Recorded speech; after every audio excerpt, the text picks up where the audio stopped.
আসসালামু আলাইকুম প্রিয় শিক্ষার্থীবৃন্দ। আজকে আমরা শিখব কিভাবে ধাতুর গড় নির্ণয় করতে হয়। ধাতুর গড় নির্ণয়ে আমরা জেনেছি যে দুইটি বিষয়ের উপর সাধারণত লক্ষ্য রাখতে হয়, যে একটি হচ্ছে ধাতুটিতে কয়টি অক্ষর, দ্বিতীয়টি হচ্ছে ধাতুটির প্রথম বর্ণে সংযুক্ত স্বরবর্ণটি কী। এই দুইটি বৈশিষ্ট্যের সাথে মিল রেখে আমরা ক্রিয়াপদের ধাতুর সাথে তুলনা করব। তুলনা করে যদি আমরা দেখি যে মিল আছে, তাহলে দেখব যে ওই ক্রিয়াপদের ওই ধাতুটি ওই নির্দিষ্ট গণের অন্তর্ভুক্ত। তাহলে দুইটি বৈশিষ্ট্য কি কি আমরা একটু বোর্ডে সংক্ষিপ্ত আকারে লিখে নিই। এক হচ্ছে কয়টি অক্ষর, ধাতুটিতে কয়টি অক্ষর, এক নাম্বার। দুই হচ্ছে প্রথম বর্ণে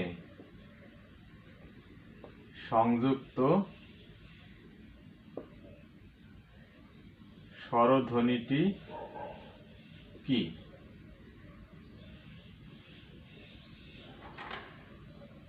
দেখো, ধাতুতে কয়টি অক্ষর প্রথম বৈশিষ্ট্য, দ্বিতীয় হচ্ছে প্রথম বর্ণে সংযুক্ত স্বরধ্বনিটি কি। এই দুইটি বৈশিষ্ট্যের আলোকে আমরা ধাতুর গড় নির্ণয় করতে পারি সহজেই। কোনো মুখস্থ কোনো কিছু করা লাগবে না। এটা আমরা শুধু এই দুইটা সূত্র অ্যাপ্লাই করে কিভাবে সহজ পদ্ধতিতে ধাতুর গড় নির্ণয় করা যায় সেই বিষয়টি এখন আমরা দেখব। আমরা জেনেছি যে ধাতুর গণ সাধারণত 20টি, অর্থাৎ আমাদের পাঠ্য বইয়ে 20টি গণের কথা উল্লেখ আছে। এই 20টি গণ যদি একটু মনে রাখতে পারো তাহলে খুব ভালো। তাহলে গণ নির্ণয় করতে আর একটু সহজ হয়, অনেক সহজ। যদি তুমি 20টি গণ 4টি পর্বে বা 5টি পর্বে ভাগ করে তুমি মুখস্থ করতে পারো বা মনে রাখতে পারো, আয়ত্ত করতে পারো, তাহলে ভালো। তাহলে এই গুণগুলো বা গণগুলো কি কি একটু জেনে নিই। গুণগুলো ছিল হচ্ছে হ খা দি সু, হ খা দি সু, কর কহ কাট গা লিখ, উট লাফা না ফিরা ঘোরা ধোয়া দৌড়া, চটকা বেগরা উল্টা চোবরা। এক নিঃশ্বাসে বলতে পারো তোমরা, হ খা দি সু, কর কহ কাট গা লিখ, উট লাফা না ফিরা ঘোরা ধোয়া দৌড়া, চটকা বেগরা উল্টা ছোবরা। এই 20টি গণ যদি মনে রাখি আমরা, তাহলে ধাতুর গণ নির্ণয় করতে অনেকটা সহজ হয়। কিভাবে দেখো, প্রথম গণগুলো আমরা জানি যে হ খা দি সু, এই 4টিকে আমরা মনে রাখলাম, হ খা দি সু। এখন বোর্ড প্রশ্নে কি ধরনের প্রশ্ন প্রণয়ন করা হয় এই গণ থেকে, সেই বিষয়টি আমরা এই গণের সাথে সাথে মিল রেখে আমরা সেই বিষয়টি প্রত্যক্ষ করি। সাধারণত একটি শব্দ দেয়া থাকে, একটা ক্রিয়াপদ দেয়া থাকে, পরে বলা হয় যে ওই ক্রিয়াপদটি কোন গণের, এই 20টির মধ্যে কোন গণের অন্তর্ভুক্ত। তাহলে আমরা এই মনে করো এই যে 4টি গণ দেয়া আছে, এখন একটি ক্রিয়াপদ দেয়া থাকলো, বলা হলো যে এই ক্রিয়াপদের পদটি কোন গণের অন্তর্ভুক্ত। যেমন একটা উদাহরণ আমরা দেই, যাওয়া অথবা পাওয়া, দুইটি ক্রিয়াপদ।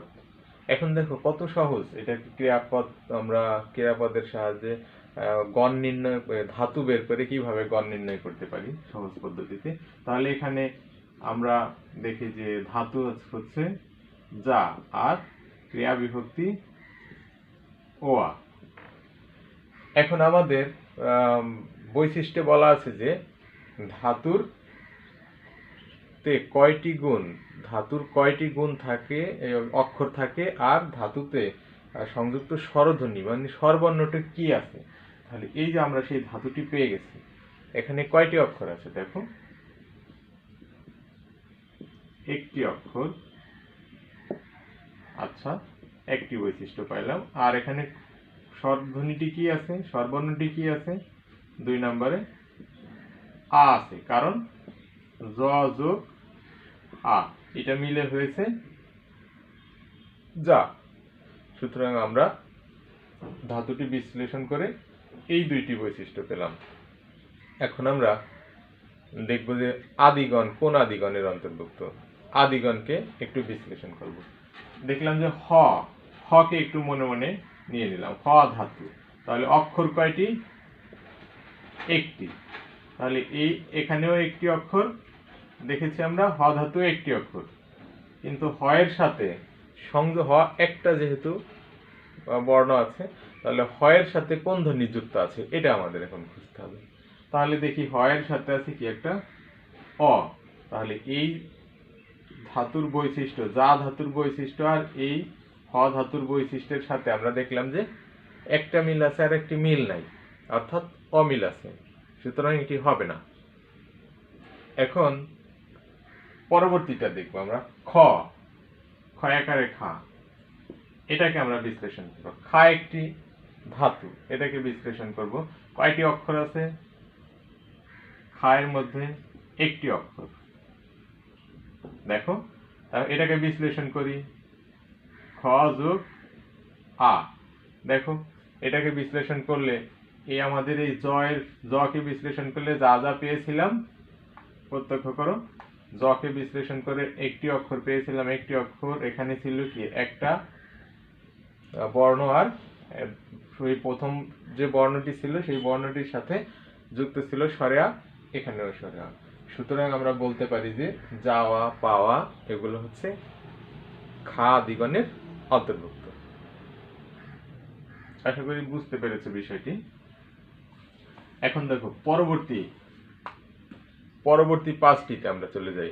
আমরা যে ভাগ করে পড়েছিলাম, কর কহ কাঠ গা, কর কহ কাঠ গা লিখ, কর কহ কাঠ গা লিখ, পাঁচটি আমরা গণ লিখে ফেললাম। এখন দেখি দুইটি ক্রিয়াপদ নিয়ে কিভাবে এই দুইটি ক্রিয়াপদ বা একটি ক্রিয়াপদ নির্ধারণ করি আমরা, তারপরে এই চারটি বা পাঁচটির মধ্যে কোন গণের অন্তর্ভুক্ত আবার সেই বিশ্লেষণ করে দেখি। তাহলে দেখো, চাল একটা শব্দ আমরা নিলাম, আর একটা শব্দ নেই আখ, চাল আর আখ, অথবা এইটা নাই দিলাম আখ, দুইটি ক্রিয়াপদ নিলাম। এখন এই ক্রিয়াপদকে আমরা বিশ্লেষণ করব। চাল ধাতু হচ্ছে, এখানে ধাতু হচ্ছে চাল, চালই এটা ধাতু। এখন এটা কয়টি অক্ষর? একটি অক্ষর। ধাতুতে প্রায় ধাতুতেই একটি অক্ষরই থাকে। এখন দেখো প্রথম বর্ণ, এই যে প্রথম বর্ণের সংযুক্ত স্বরধ্বনিটি কি? স যোগ আ, অর্থাৎ প্রথম বর্ণের সংযুক্ত স্বরধ্বনিটি আ। এখন আমরা এই বৈশিষ্ট্য মিল করব, দেখি কোনটার সাথে মিলে। কর ধরে নিলাম একটি অক্ষর, প্রথম বর্ণে ক এর সাথে সংযুক্ত স্বরধ্বনি আছে অ, হবে না। দ্বিতীয় একটি অক্ষর ধরে নিলাম মিল আছে, এটির সাথে অক্ষরের মিল আছে। এখন প্রথম বর্ণে, এখানেও প্রথম বর্ণ ক এর সাথে স্বরধ্বনি মিল আছে অ, সুতরাং এখানে আমরা দেখেছি আ আছে। পরেরটি নিলাম আমরা, কাঠ একটি অক্ষর আছে, কিন্তু প্রথম বর্ণে ক যোগ আ। তাহলে দেখো এই যে কাঠ, এটার সাথে কিন্তু এই চয়ের মিলে যায়, অর্থাৎ চায়ে একটি অক্ষর একটি ধাতু, ধাতুতে একটি স্বরধ্বনি আ, আর এখানে আমরা দেখলাম কাঠে একটি স্বরধ্বনি আ রয়েছে। সুতরাং চাল কোন আদিগণের অন্তর্ভুক্ত? কাঠ আদিগণের অন্তর্ভুক্ত। আবার আখ বিশ্লেষণ করলে আমরা ঠিক ওভাবে একইভাবে দেখব যে আখও কাঠ আদিগণের অন্তর্ভুক্ত। পরবর্তী পাঁচটি আমরা দেখি, বা পরবর্তী দুইটি আমরা দেখব, কারণ আমরা যেভাবে গণগুলো ভাগ করে পড়েছিলাম, উঠ লাফা, দেখো উঠ লাফা আর দুইটি গণ, এখান থেকে আমরা আবার ভাবে একটু বিশ্লেষণ করে দেখি যে কি হয়। ডাকা একটি শব্দ নিলাম ডাকা, আর একটি শব্দ নেই বাজা। আচ্ছা, এত সময় আমরা প্রথম শব্দ বিশ্লেষণ করেছি, এবার আমরা দ্বিতীয় শব্দ বা দ্বিতীয় ক্রিয়াপদ বিশ্লেষণ করব। এখন বাজা ক্রিয়াপদ বিশ্লেষণ কোন আদিগণের অন্তর্ভুক্ত? দুইটির মধ্যে। বাজা একটি, বা আর হচ্ছে যা। তাহলে ধাতু দেখলাম একটি, ব আকারে বা, তাহলে অক্ষর কয়টি? দুইটি।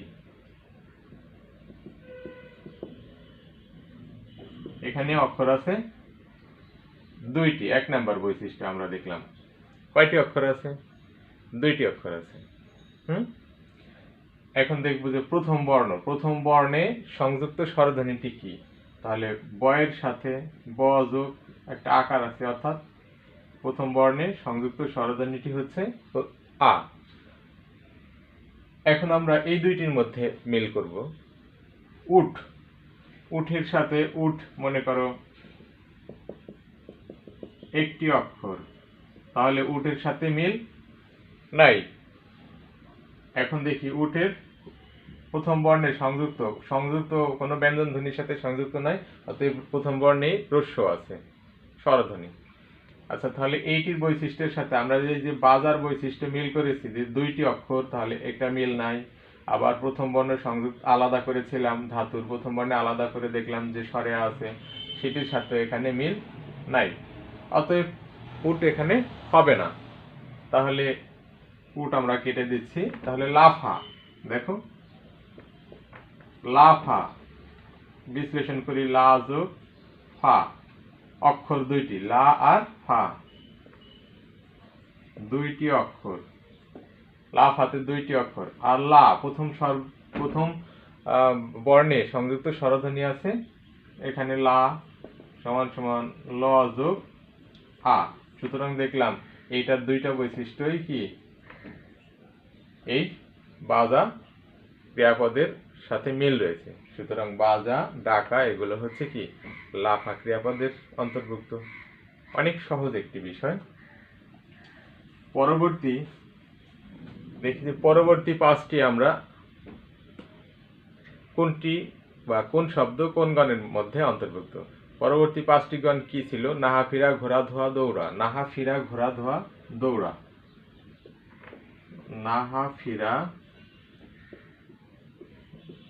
ঘোড়া ধোয়া,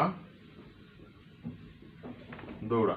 এই যে গণ, এই গণগুলো তোমাদের না মুখস্থ থাকলেও চলবে, মানে আয়ত্ত না করলেও চলবে, কারণ প্রশ্নপত্রে এই গণগুলো দেয়া থাকে প্রায়, যে এগুলো কোন গণের অন্তর্ভুক্ত, শব্দগুলো কোন গণের অন্তর্ভুক্ত, তখন শব্দ থেকে আমাদের গণ আলাদা করতে হয়। তাহলে দেখি আমরা, লুকা একটি শব্দ, আরেকটি শব্দ নেই আমরা, লুকা আর কুড়া দুইটি শব্দ নিলাম বা দুইটি ক্রিয়াপদ নিলাম। এখন ওই দুইটি ক্রিয়াপদকে আমরা বিশ্লেষণ করি। লুকা, লু যোগ কা, কয়টি অক্ষর? দুইটি অক্ষর। এখন দেখি প্রথম বৈশিষ্ট্য পেয়ে গেলাম দুইটি অক্ষর। এখন প্রথম বর্ণকে আমাদের বিশ্লেষণ করতে হবে দ্বিতীয় লাইনে। লু, লুতে কি যুক্ত আছে?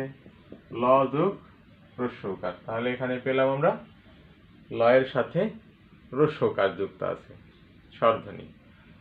এখন আমরা এগুলো বিশ্লেষণ করি। দেখো নাহা, নাহা, নাহাকে আমরা বিশ্লেষণ করব। না হা, অক্ষর আছে কয়টি? না একটি, হা একটি, দুইটি অক্ষর। এখন দেখি প্রথম বর্ণের সংযুক্ত স্বরধ্বনি আছে কি? না হায়, না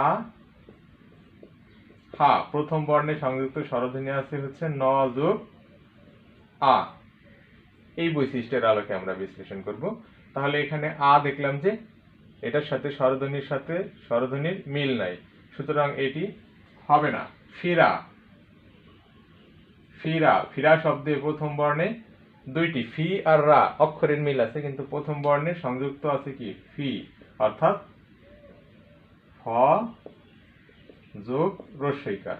তাহলে এটার সাথে দেখলাম যে আমরা রস্বইকার এখানে নাই, অতএব মিল নাই, এই লুকা বা কোড়া আদিগণের সাথে মিল নাই। পরবর্তী আরেকটি দেখি, ঘোড়া,